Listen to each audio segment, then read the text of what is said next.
फिर अचानक से हुआ कि पेपर तो रद्द हो गया, तो सब घर में सब मायूस हो गए और मैं तो खतरनाक स्ट्रेस में आ गई थी। आपकी जो मुस्लिम कम्युनिटी है उसमें सबसे बड़ी दिक्कत आती है, लड़कियों को बाहर पढ़ाई के लिए नहीं भेजते कि हैं। मेरी अम्मी जो है ना, मेरी अम्मी की एलर्जी है। मेरी अम्मी ने इतने डॉक्टर बदल लिए, इतने डॉक्टर चेंज कर लिए, लेकिन मेरी अम्मी की स्किन की एलर्जी जाने का नाम नहीं ले रही। तो मैंने कहा मैं सही करूँगी अब।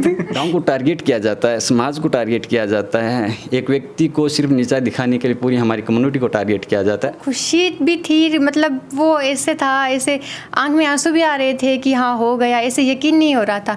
और बाकी वो फिल्म वाला सीन तो नहीं था। जो माता जी का मंदिर है उसके दो साइड में मुसलमानों के घर हैं। अगर कहीं मंदिर की आरती से या पुजारी की पूजा से कहीं किसी मुसलमान को तकलीफ होती है तो मेरा मानना है सबसे पहले आमिर खान जी और बाबू मुल्ला जी को होती। इंस्टाग्राम चलाया ही नहीं, आज तक नहीं चलाया इंस्टाग्राम मैंने। इंस्टाग्राम है ही नहीं, अभी तक नहीं कर। उनकी काबिलियत को दबा दिया। 12वीं के बाद या तो शादी कर दी या तो उनको बाहर भेजने से मना कर दिया। सईद मोहम्मद इकराम खान, दौलत सिंह जी एवं सैयद मुनाब जैसे रोल साहब ने अपने बेटों को कुर्बान किया है देश के लिए। जब घर से निकला कि बेटी ने कामयाब करनी है तो सब कुछ भूल गया, बेटी के साथ हो गया बेटी की कामयाबी में। एंटी नेशनल तक के आरोप लगे थे, ऐसे आरोप लगे थे जबकि ऐसा कुछ है नहीं। हमारे पे कास्टिज्म के आरोप लगे जबकि ऐसा कुछ है नहीं। हमारी छोरियां के छोराओं कम है। नमस्कार, मेरा नाम है अभिषेक जाखड़ और आप देख रहे हैं द लोक नेत्र। और इस वक्त मैं हमारे फतेहपुर विधानसभा क्षेत्र के रोलसाबसर गांव में मैं मौजूद हूं, जहां पर मेरे साथ ये गुड़िया है। इससे हम बात करेंगे क्योंकि अब देश भर में एक मुद्दा चल रहा है नीट को लेकर, एक परीक्षा को लेकर चल रहा है कि परीक्षा लीक हो गई, फिर से एग्ज़ाम देते हैं बच्चे। और बहुत सारे बच्चे देश भर में और ख़ास तौर से हमारे शेखावाटी से भी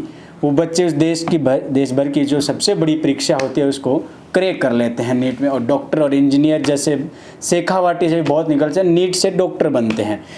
गुड़िया से बात करेंगे कि कैसा पेपर हुआ और कैसा रिजल्ट रहा, पहला पेपर कैसा था और दूसरा दोबारा दिया उसमें कैसा रहा। नमस्ते, क्या नाम है?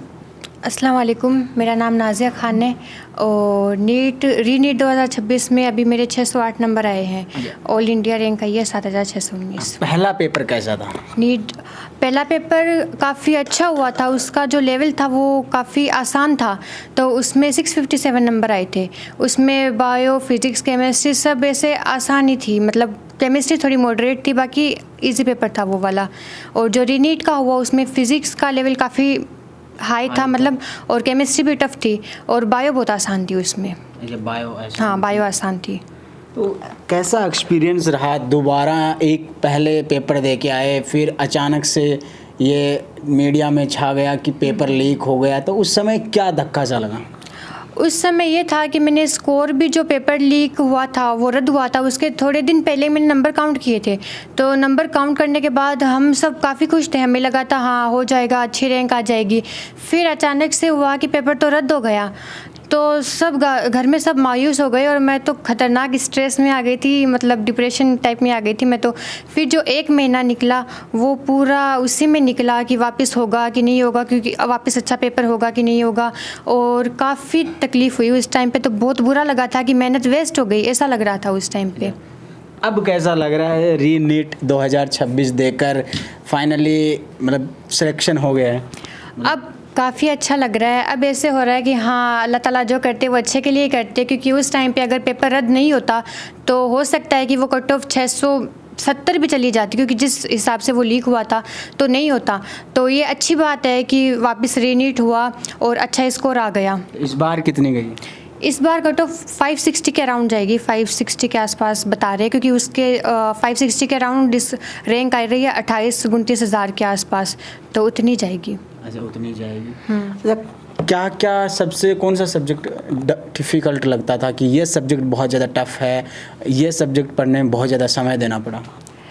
सबसे टफ वैसे मतलब फ़िज़िक्स है। फ़िज़िक्स में आपको टाइम देना पड़ता है, फ़िज़िक्स में आपको कॉन्सेप्ट सीखने पड़ते हैं और वो कॉन्सेप्ट फिर आपको अप्लाई करने आने चाहिए। क्वेश्चन किस तरह के बन सकते हैं, कौन से क्वेश्चन को किस अप्रोच से करना चाहिए, वो सब सीखना पड़ता है। तो फ़िज़िक्स में आप है टफ वैसे, अगर क्योंकि फ़िज़िक्स में अगर कॉन्सेप्ट नहीं आते तो वो टफ ही है। अगर कॉन्सेप्ट आ गए, क्वेश्चन अप्लाई करना आ गया कि कैसे करना है, अप्रोच अगर आ गई तो ठीक है फिजिक्स। और केमिस्ट्री को भी 2 पार्टों में डिवाइड कर रखा है। हाँ, केमिस्ट्री 3 है।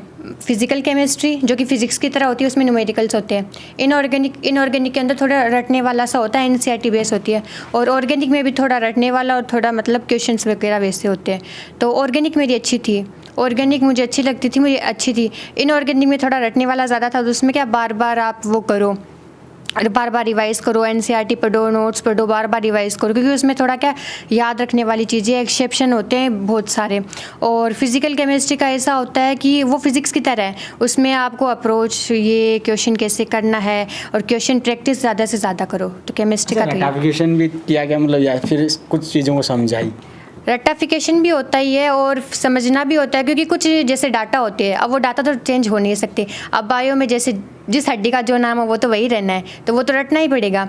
तो बायो में भी होती है रटने की चीज़ें, इनऑर्गेनिक में भी होती है, और कहीं कहीं फिजिक्स में भी फॉर्मूले तो फिक्स ही होते हैं कि यही फॉर्मूला होगा, वो तो चेंज होने से रहा। तो रटने की भी होती है, समझने की भी होती है, क्वेश्चंस भी होते हैं, सब होता है।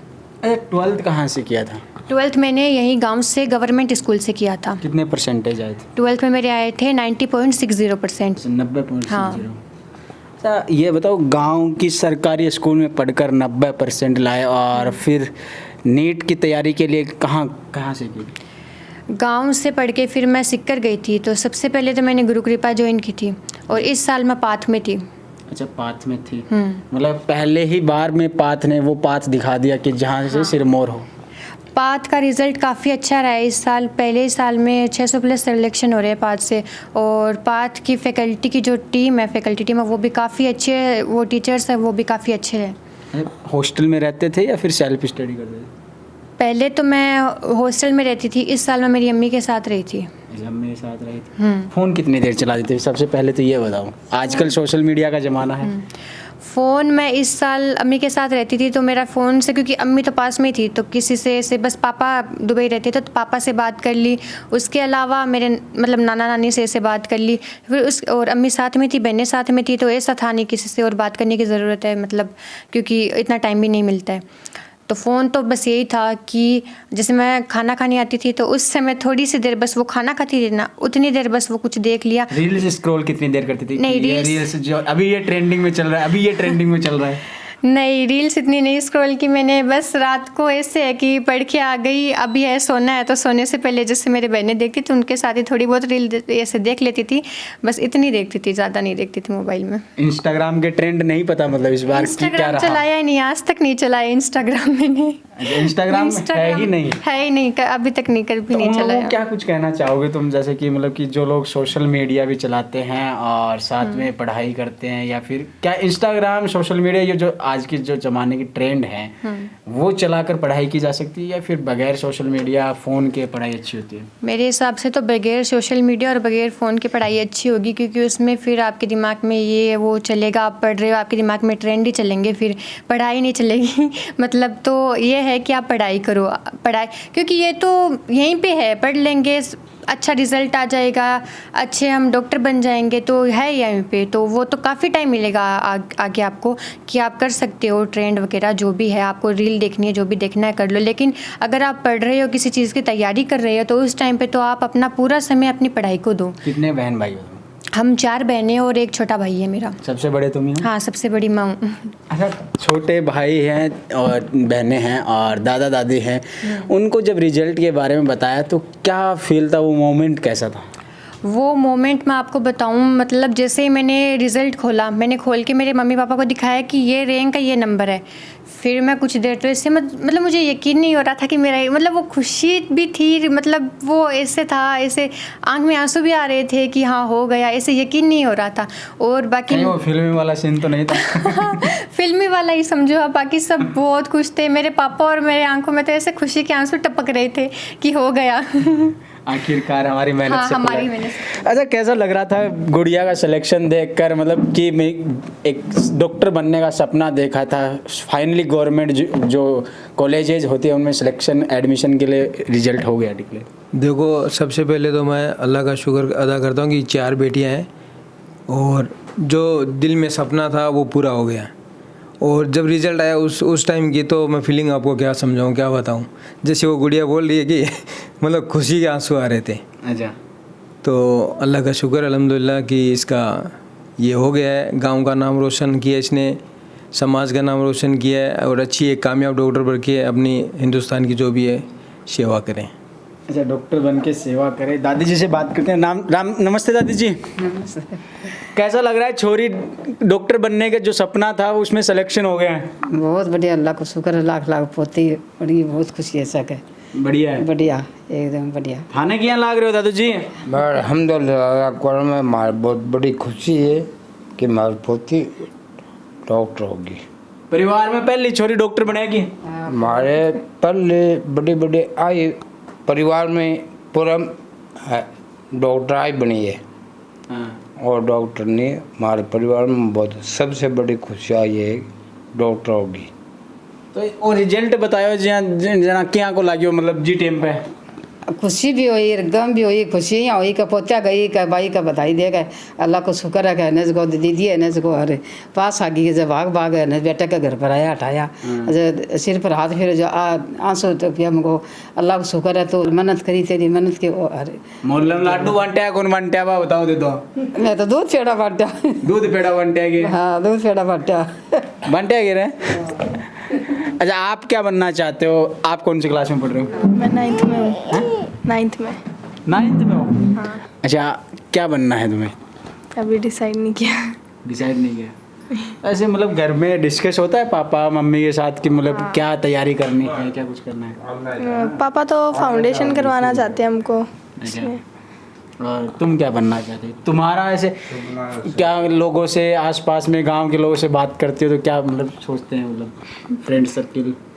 अच्छा, दीदी का बता दो, तुम्हारी दीदी क्या कहती है? मतलब दीदी तो कहती है कि नीट कर लो या फिर कुछ और कर लो जो तुम्हें मनना है, नीट ही ज़रूरी नहीं है, कुछ भी कर लो। जैसे आजकल तो पेपर लीक और हो रहे हैं। हाँ उसमें भी डर लगता है।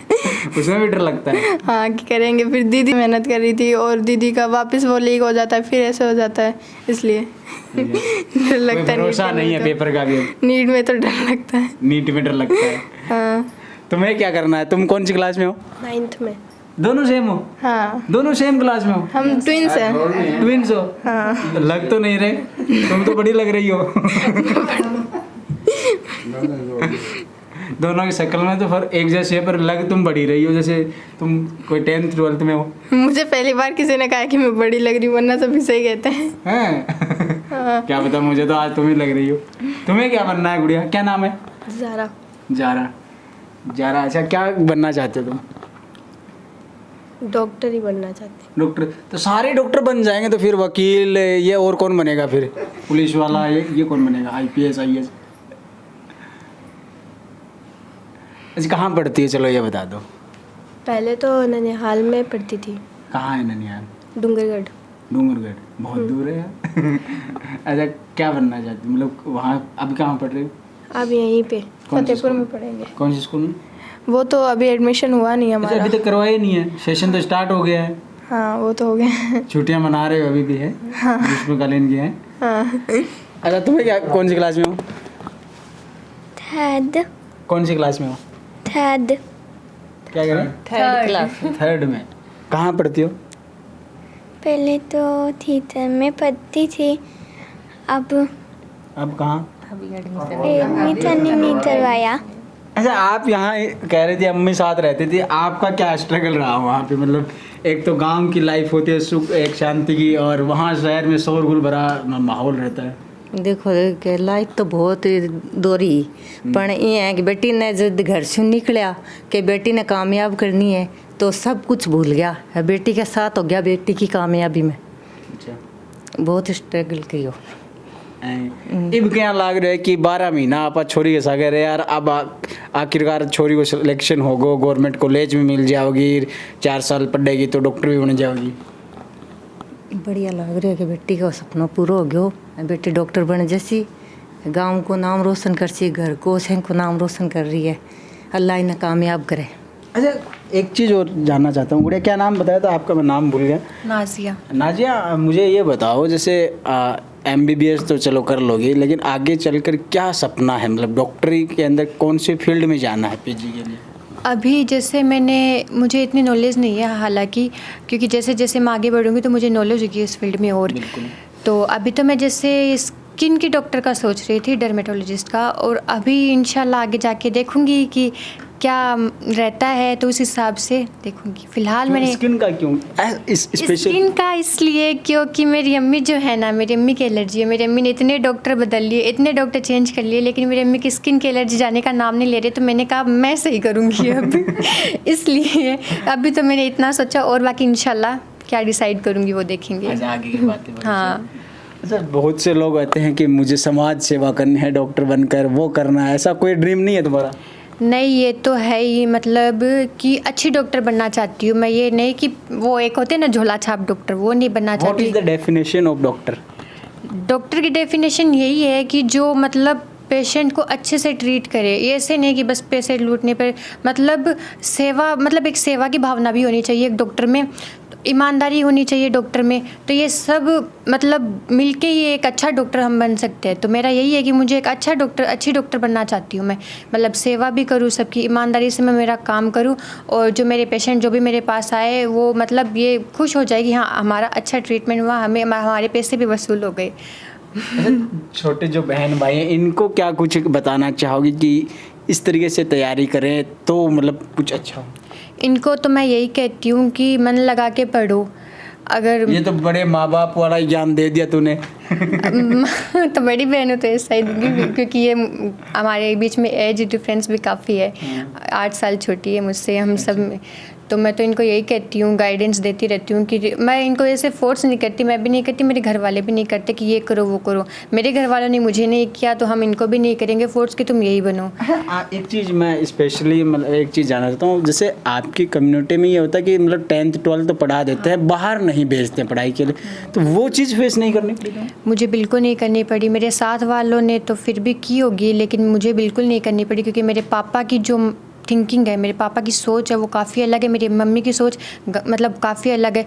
क्योंकि जब हम गए थे नीट करने, तो मैं और मेरे साथ एक और लड़की थी, तो सबसे पहले मुझे लगता है गांव में हम 2 लड़के ही गए थे नीट करने। वो तो फिर पेपर लीक हो रही है, कभी पेपर टफ, कभी ये, उस चक्कर में मेरा नहीं हो पाया था, टाइम लग गया मुझे क्रैक करने में। बाकी ये है कि मेरे तब गांव से लड़की कोई गई नहीं थी। मेरे पापा ने मैंने जब कहा कि मुझे नीट करनी है, तो बिल्कुल भी ये नहीं सोचा कि पहली बार कोई गाँव से बाहर जाएगी, ये वो कुछ नहीं। मेरे पापा की सोच काफ़ी अच्छी है। मेरे पापा तो यही कहते हैं कि मैं कमाई किस लिए रहा हूँ, तुम्हारे लिए कमा रहा हूँ, तुम पढ़ो और आगे बढ़ो, मेरा नाम रोशन करो। मतलब मैं एक चीज़ जानना चाहता हूँ, मैंने ये जो गुड़िया से पूछा वही चीज़ मैं आपसे पूछना चाहता हूँ। पहले तो आप अपना नाम बताओ एक बार मुझे। जी, मेरा नाम उस्मान है। उस्मान भैया, मैं ये जानना चाहता हूँ कि आपकी जो मुस्लिम कम्युनिटी है उसमें सबसे बड़ी दिक्कत आती है, लड़कियों को बाहर पढ़ाई के लिए नहीं भेजते हैं। मानते हो आप इस चीज़ को? नहीं मानता हूँ मैं इस चीज़ को। ये हकीकत है कि कुछ 5 साल 10 साल पीछे चला जाओ तो लड़कियों को 5वीं तक या 8वीं तक भी बड़ी मुश्किल थी, डिफ़िकल्ट था, नहीं भेजते थे। और आज 10वीं 12वीं पढ़ा देते हैं, लेकिन आगे तैयारी के लिए नहीं भेजते। अभी भी गांव में ऐसी लड़कियां हैं जिनके 90% 95% आए हुए हैं, उनके 12वीं तक जो है वो चलता है, उसके बाद उनकी काबिलियत को दबा दिया जाता है, सपनों को तोड़ दिया जाता है, दबा दिया। मैं खुद मेरी आंखों देखी है, मेरे गांव में मतलब जिनके 90% के ऊपर थे उनकी काबिलियत को दबा दिया। 12वीं के बाद या तो शादी कर दी या तो उनको बाहर भेजने से मना कर दिया। तो मतलब बहुत सारा ऐसा है। तो मेरा वैसा ताना बाना आपको भी सुनने को मिला होगा? वो बहुत सारा मिला, लेकिन ये है कि वो अभी कुछ भी नहीं है, जो रिजल्ट है वो आपके सामने है।